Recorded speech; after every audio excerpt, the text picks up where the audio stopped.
There is a specific kind of dread that washes over you when you boot up a new highly anticipated, so-called Genshin killer. You stare at the title screen, the 7 Deadly Sins origin, you look at the logo, and you ask yourself, who is this actually for? Is it for fans of the anime?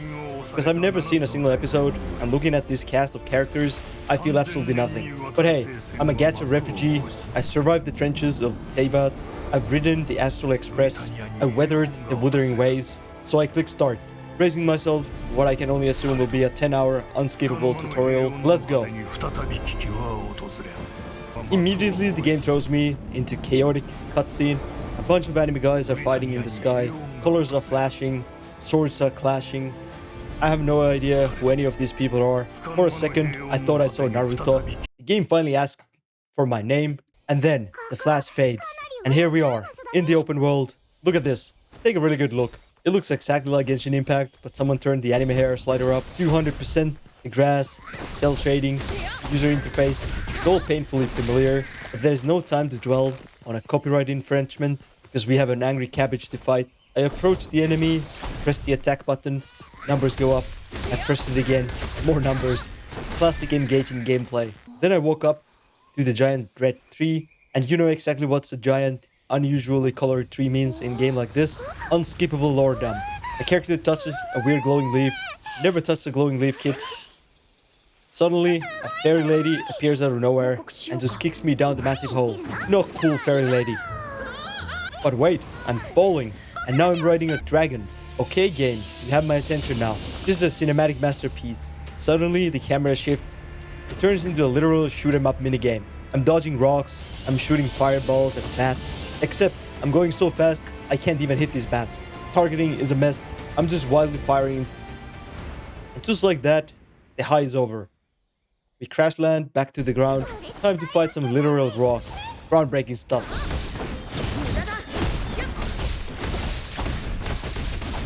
Hit the ultimate button. Super anime explosion attack. Take that, Pebbles. Suddenly, I'm doing attack team combos with the fairy who just kicked me down the hole. Synergy here is undeniable.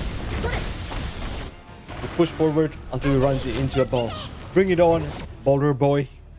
Here's where the combat system really shows its depth. I mash the attack button, and then I mash the attack some more. There's no satisfying parry here, no perfect dodge window that rewards skill, just pure adulterated button mashing until the health bar deletes itself. And to top it off, we don't even get to kill the boss, we just get cinematic, and then we move on like nothing happened. But that's okay. I round a corner and I see it. A block puzzle. My one true weakness in video games. I push the heavy stone block slowly across the floor because nothing says fast-paced action RPG like moving blocks at 1 mile per hour.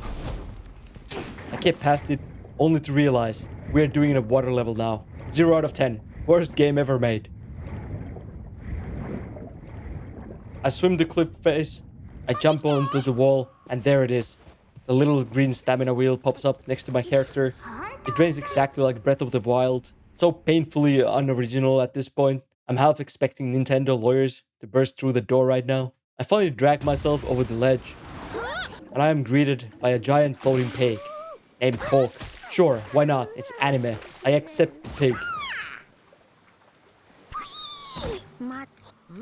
And then it happens. The character introduction screen pops up. The UI changes.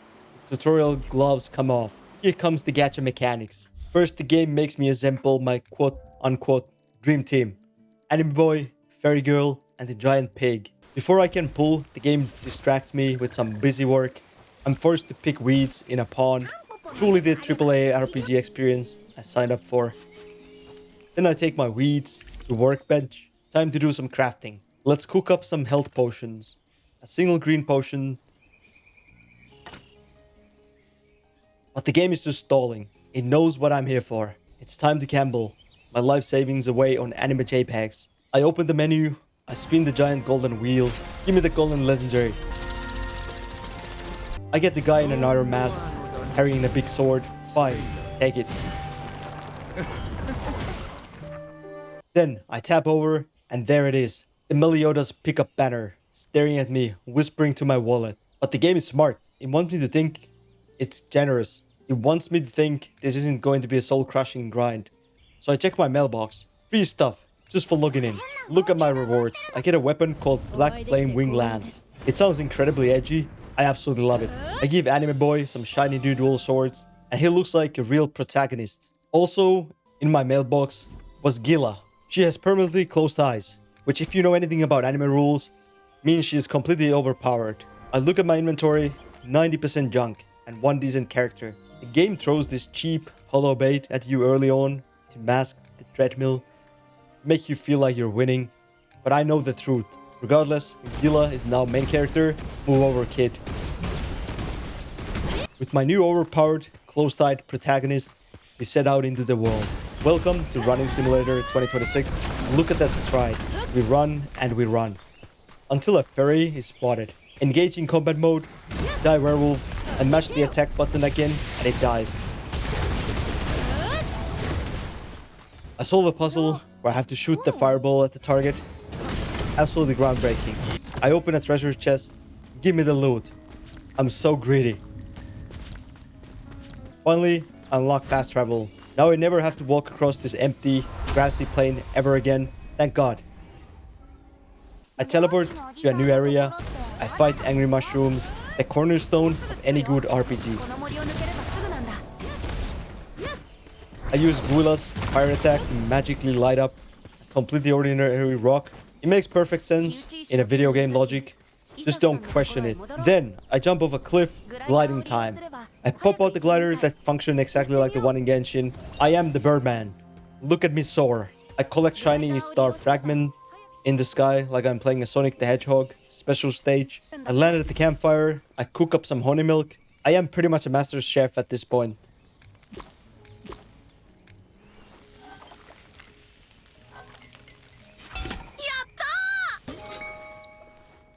And then, the single greatest moment of the game happens. I am riding the giant pig. Best game ever. 10 out of 10. Look at my majestic steed go. Nothing can stop us. Except a dark, evil puddle on the ground, which I immediately step right into. I take some damage, open my menu and upgrade my mastery stat, so I can hit things slightly harder the next time. The illusion of progression here.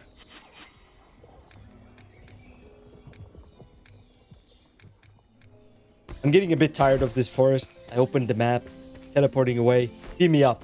Welcome to the generic fantasy city number 4, also known as Lioness. I walk through the gates and immediately encounter the red Teletubby thing. His name is Holy Knight Marmos. He looks ridiculous. I must destroy him. I mash the buttons. The Teletubby is vanquished. Way too easy. But my victory is short-lived, because now I have to traverse the city. Welcome to Stair Climbing Simulator. There are so many stairs. I'm crying. Are we there yet? No, more stairs.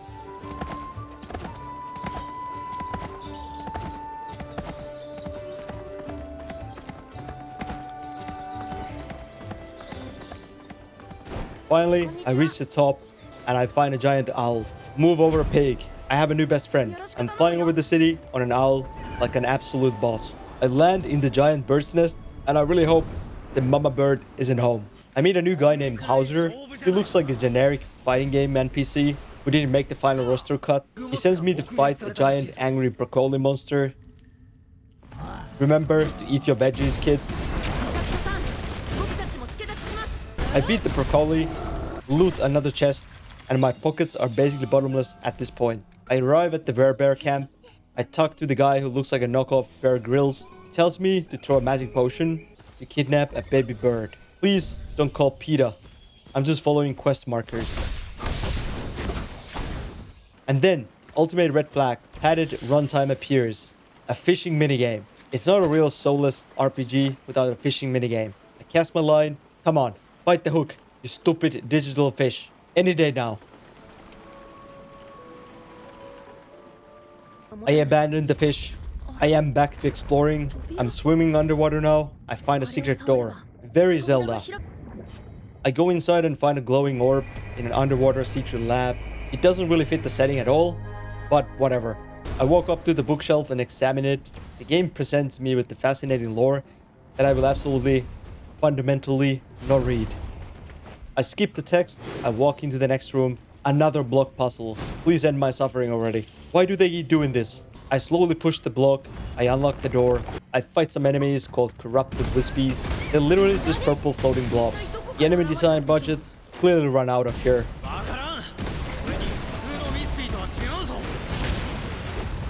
I defeat them and unlock a new restoration ability. I use it to fix a broken pillar. I'm a magical handyman now. I go back to the town square.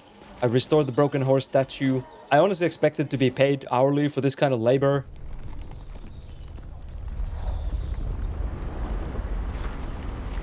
I check my map. Where to next on this endless adventure? I close the map. Alright, that's enough. Anime for one day. Honestly, this game isn't for me. I've played this exact same game about 15 times now, just with a different coat of paint, a different stamina wheel, a different set of closed-eyed anime girls to pull from a slot machine. I sit here and I wonder, who is this truly for? Maybe it's for the hardcore fans of the anime. I have no connection to this world, I have no attachment to these characters, so to me it's just another generic hollow gacha treadmill, wearing the hollowed out skin of better open world games. I'm going back to my other gacha games. Bye.